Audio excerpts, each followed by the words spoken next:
የራሳችን መኪና ቢቃጠል በሚሊዮን የሚደርስ ጉዳትን ምን አይነት ሽፋን እናገኛለን እና መኪናችሁ ሙሉ ለሙሉ አካሉ ቢሰረቅ ምን አይነት ሽፋን ማግኘት ትችላላችሁ? ይሄን ክፍተታችሁን ከቨር ሊያደርግ ስለሚችለው ስለ ኢንሹራንስ አይነት ነው ዛሬ የምናየው ማለት ነው። ሰላም ጤና ይስጥልኝ። ብዙዎቻችሁ የሶስተኛ ወገን ኢንሹራንስ ትራፊክ እንዳይዘን ወይም ደግሞ ሌላ አካል መኪና ወይም ሌላ ፕሮፐርቲ ካለ እዛ ደግሞ ሰው መንገድ ላይ ቢገጭብን ከቨር እንዲያደርግልን ነው የምንገዛው። ነገር ግን የራሳችን መኪና ላይ ጉዳት ቢደርስ፣ የራሳችን መኪና ቢሰረቅ፣ የራሳችን መኪና ቢቃጠል፣ የራሳችን መኪና የሆነ ጉዳት ቢደርስበትና በመቶ ሺዎች ወይም ደግሞ በሚሊዮን የሚደርስ ጉዳትን ራሳችን መኪና ላይ ጉዳት ቢደርስብን ምን አይነት ሽፋን እናገኛለንና ኢንሹራንስ ይሄንን ነገር የሶስተኛ ወገን ኢንሹራንስ ነው የሚሸፍንልን ወይስ ምን አይነት ኢንሹራንስ ነው ይሄንን መኪናችን የአካል ጉዳት ሊሸፍንልን የሚለውን ነገር ዛሬ በዚህ ቪዲዮ አሳያችኋለሁ። የራሳችን መኪና ላይ ጉዳት ቢደርስብን የሚሸፍንልን ሶስተኛ ወገን ወይም ሰርድ ፓርቲ ኢንሹራንስ ብለን የምንገዛው ኢንሹራንስ ሳይሆን ኦን ዳሜጅ ኢንሹራንስ የሚባል አለ፣ ወይም በተለምዶ ሙሉ ኢንሹራንስ ብለን የምንጠራው ኦን ዳሜጅ ወይም ኮምፕሬሄንሲቭ የሚባለው ማለት ነው ቴክኒካል ወርዱ። እሱን ኢንሹራንስ ከገባ ነው የራሳችን መኪና ላይ ለሚደርስ ማንኛውም ጉዳት ጥፋተኛ ሆንም አልሆንም ቢሰረቅ፣ ቢጋጭ፣ ቢገለበጥና የተለያዩ ጉዳቶች ቢደርሱበት ከቨር ሊደረግልን የሚችለውና ከኢንሹራንስ ጋር ውል ልንዋዋል የምንችለው ኦን ዳሜጅ ኢንሹራንስ የሚባለውን የኢንሹራንስ አይነት ነው ማለት ነው። ስለሱ የኢንሹራንስ አይነት ዛሬ ዲቴል መረጃ ሰጣችኋለሁ። አብራችሁ ቆዩ።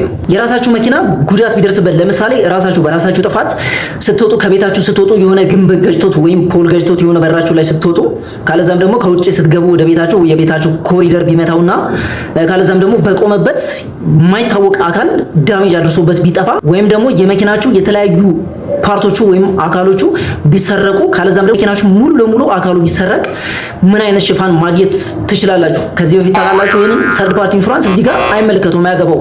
ይህንን ከቨር ሊያደርግላችሁ የሚችለው ስለ ሙሉ ኢንሹራንስ ወይም ኦን ዳሜጅ ኢንሹራንስ ስለሚባለውና ይሄን ክፍተታችሁን ከቨር ሊያደርግ ስለሚችለው ስለ ኢንሹራንስ አይነት ነው ዛሬ የምናየው ማለት ነው። እንግዲህ ከወርዱ እንጀምርና ኦን ዳሜጅ ኢንሹራንስ ማለት ምን ማለት ነው?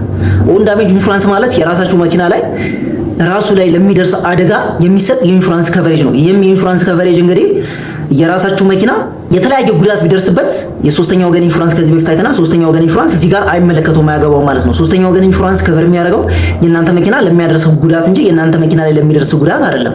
ብዙ ሰው ይሄንን ይሸውዳል። ብዙ ሰው ይጠይቀኛል፣ ኢንሹራንስ ገብቻለሁና የራሴ መኪና ተጋጨብኝ፣ ስለዚህ ምን ላድርግ ብሎ ይጠይቀኛልና ሰርድ ፓርቲ ኢንሹራንስ የሚከፍለው የዛኛውን መኪና ለማሰራት እንጂ የእናንተ መኪና ላይ ለሚደርስ ጉዳት ምንም አይነት ኃላፊነት የለበትም ኢንሹራንሱ ማለት ነው። ይህም የኦን ዳሜጅ ኢንሹራንስ ምን አይነት ከቨሬጆች አሉት እሱን ኢንሹራንስ ለብቻው ትገባላችሁ። ሙሉ ኢንሹራንስ የሚባለውን በተለምዶ ማለት ነው። ሙሉ ኢንሹራንስ ማለት ግን ኦን ዳሜጅ ኢንሹራንስ ነው እንጂ ሰርድ ፓርቲ አይጨምርም፣ አያካትትም። ሰርድ ፓርቲ ለብቻው ሌላ ጊዜ ተጨማሪ ሰርድ ፓርቲ የሚባል አለ። እሱኛውን በኮምፕሬሄንሲቭ ጋር ተገናኝቶ ማለት ነው። እሱኛው ሌላ ቪዲዮ ሰራላችሁ። ዛሬ ግን ኦን ዳሜጅ የራሳችሁ መኪና ላይ ለሚደርስ አደጋ የሚሸፍነው ከኢንሹራንሱ ጋር ውል ስትዋዋሉ የሚሸፍናቸው ሽፋኖች ምን እንደሆኑ አብዛኞቻችሁ አታውቁም። ኢንሹራንስ ሙሉ ኢንሹራንስ ገብቻለሁ ብላችሁ መኪናችሁን አሳይታችሁና የውሉ ወረቀቱን ይዛችሁ ትሄዳላችሁ እንጂ ምን አይነት ከቨሬጆች እንዳሉ ብዙዎቻችሁ የምታውቁ አይመስለኝምና እነሱን ከቨሬጆች ዛሬ ምን ከቨር ሊያደርግላችሁ እንደሚችል በዚህ ቪዲዮ ነግራችኋለሁ ማለት ነው። የመጀመሪያው ኦን ዳሜጅ ኢንሹራንስ ከቨር የሚያደርገው ግጭት ነው ወይም ኮሊዥን የሚባለው በኢንሹራንስ ወርድ ኮሊዥን የሚባለው ማለት ነው። ግጭት የእናንተ መኪና ጥፋተኛ ሆነም አልሆነም የእናንተ መኪና ለሚደርስበት ጉዳት ራሱ ላይ ለሚደርስበት ጉዳት የሚሸፈን ሽፋን ማለት ነው። ሌላ መኪና ሊገጫችሁ ይችላል። እናንተ ሌላ መኪና ልትገጩ ትችላላችሁ። ካለዛም ደግሞ የሆነ ፎቅ ስር ቆማችሁ ከላይ የሆነ ድንጋይ ወርዶ ሊመታባችሁ ይችላል። የሆነ እብድ መስታወቱ ሊሰብርባችሁ ይችላል። እነዚህ ነገሮች ከቨር ያደርግላችኋል ማለት ነው። የመጀመሪያው ግጭት ወይም ኮሊዥን የሚባለውን ከቨር ያደርጋል ማለት ነው። ሁለተኛው ኦቨርተርኒንግ የሚባለው በኢንሹራንስ ወርድ ደግሞ ወራችሁ ኦቨርተርኒንግ ወይም መገልበጥ የእናንተ መኪና መንገድ ሳይመቸው ቀርቶ ሊሆን ይችላል፣ በእንቅልፍ ሊሆን ይችላል፣ በተለያየ መንገድ ላይ የሆነ ነገር ገብቶበት መንገድ ለቆ ሊገለበጥ ይችላል። እሱን የመገልበጥ ጉዳት የሚሸፍንላችሁ ይሄ ኦን ዳሜጅ ኢንሹራንስ ነው ማለት ነው።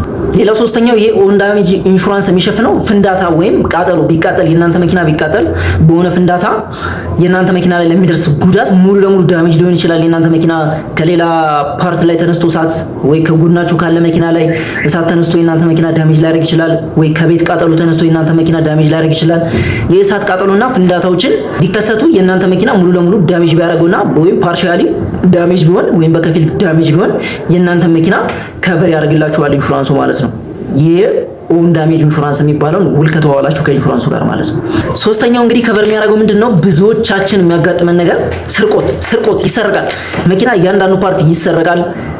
ከፓርት ውጭም ተውትና ሙሉ ለሙሉ መኪና እየተሰረቀ እያየን ነው። እንግዲህ ስርቆትን ኢንሹራንስ ከቨር ያደርጋል። ኤክሰስ የሚባል አለው። ኤክሰሱ ምን አይነት ኤክሰስ ነው? ኤክሰስ ምንድነው? የአደጋ መዋጮ የሚባል አለ። እሱን ነገር እመጣበታለሁ። አሁን ግን ስለ ስርቆት ለምሳሌ ስፖኬያችሁ ቢሰረቅ፣ ስፖኬ በጣም በከተማችን ውስጥ የበዛ ስርቆት ነውና ብዙ ጊዜ ብዙ ሰው የሚያጋጥመው ስርቆት ነው። የመኪናችሁ ስፖኬ ሲሰረቅ ኢንሹራንስ መታችሁ ኦን ዳሜጅ ኢንሹራንስ የሚባለውን ከገባችሁ ማለት ነው ታመለክታላችሁ። ከቨር ይደረግላችኋል ወይም ካሳ ይክሷችኋል ማለት ነው። ጎማ ቢሰረቅባችሁ፣ የተለያየ ፓርት ቢሰረቅ፣ ቴፓችሁ ቢሰረቅ፣ የተለያየ የመኪናችሁ ፓርት ቢሰረቅ ኦን ዳሜጅ የሚባለውን ኢንሹራንስ ከገባችሁ ከቨር የሚደረግላችሁ በዚህ የኢንሹራንስ ከቨሬጅ ነው ማለት ነው፣ ኦን ዳሜጅ ኢንሹራንስ። ሌላው ደግሞ ከዚህ ጋር ተያይዞ የተፈጥሮ አደጋ መኪናችሁ ላይ ቢደርስ ለምሳሌ ጎርፍ ሊሆን ይችላል፣ የመሬት መንሸራተት ሊሆን ይችላል።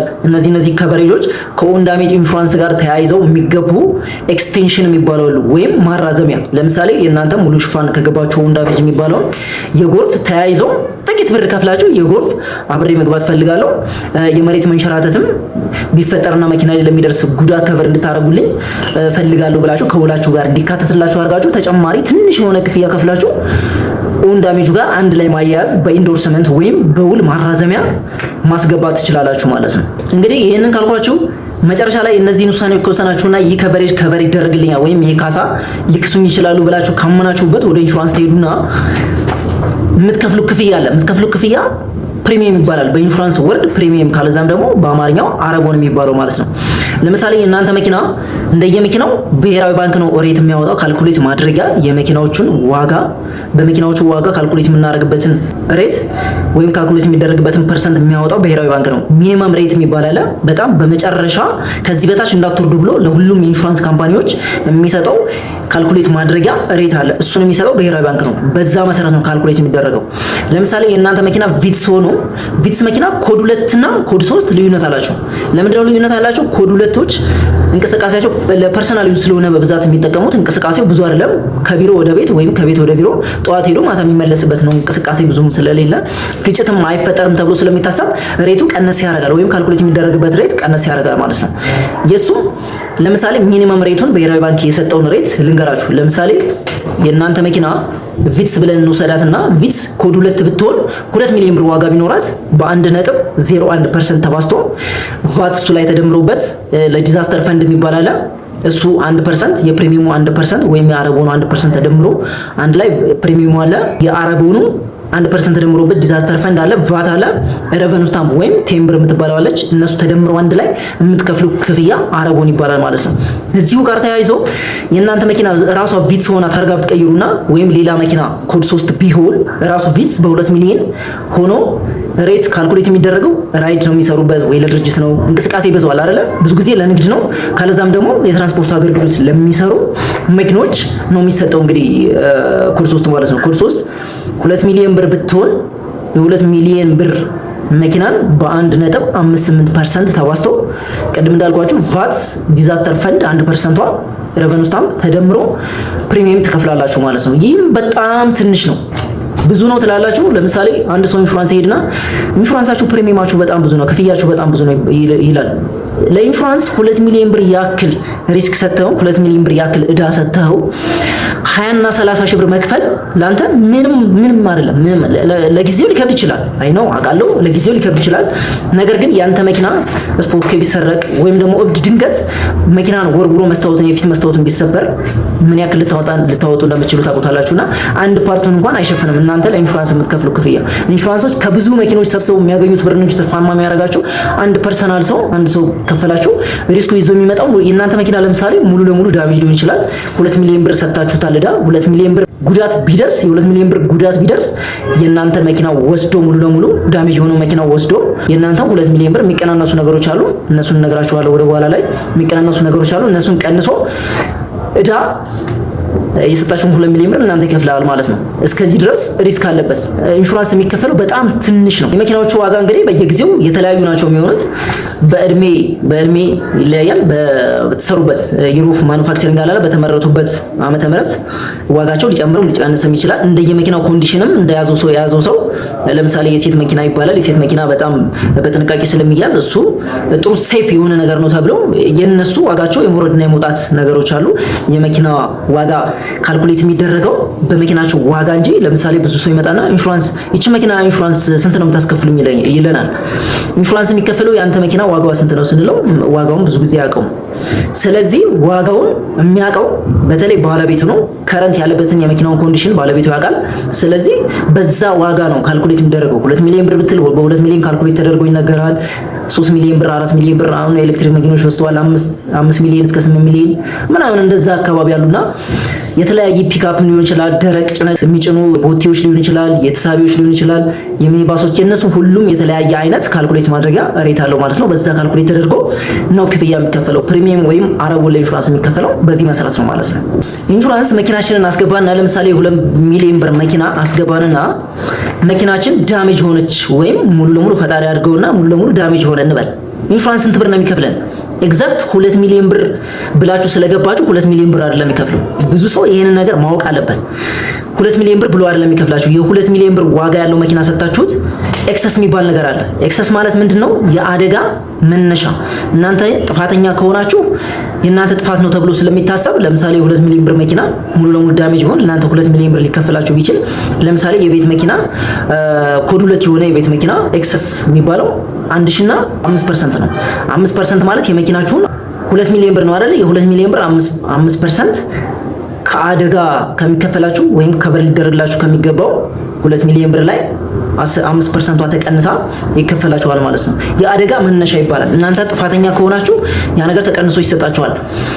ነገር ግን እናንተ ጥፋተኛ ሳትሆኑ ሌላ መኪና ከኋላ መጥቶ ከሆነ የገጫችሁ ወይም በሌላ መኪና ጥፋት ከሆነ የእናንተ መኪና ሙሉ ለሙሉ ዳሜጅ የሆነችው የአደጋ መነሻ 5% ከዛኛው ከገጩ መኪና ኢንሹራንስ ለኢንሹራንስ ተነጋግረው ከዛኛው መኪና ባለቤት ከበር ከተደረገ ወደዚህኛው ኢንሹራንስ ከመጣ በኋላ ከተከፈለ በኋላ የእናንተ 5% ይመልስላችኋል ማለት ነው፣ ይሰጣችኋል። ነገር ግን የሚመልስላችሁ ከዛኛው ሰው መሰብሰብ አለበት። ከዛኛው የእናንተ መኪና ከገጨው አካል ለዚህኛው ኢንሹራንስ የእናንተ ኢንሹራንስ ላለበት ኢንሹራንስ መክፈል አለበት፣ ባለቤቱ ወይ ኢንሹራንሱ ማለት ነው። ኢንሹራንስ ያለበት ወይ ባለቤቱ እሱን ከከፈለ በኋላ እናንተ ይመልስላችኋል። ነገር ግን እናንተ ጥፋተኛ ከሆናችሁ ያ ኤክሰስ የሚባለው 5% ለእናንተ አይመልስላችሁም፣ እሱ ይቀነስባችኋል። አንድ ሁለተኛ የእናንተ መኪና ላይ ሙሉ ለሙሉ ዳሜጅ ሳይሆን ነገር ግን ለምሳሌ የ300 ሺህ ብር ጉዳት ደረሰበት እንበል።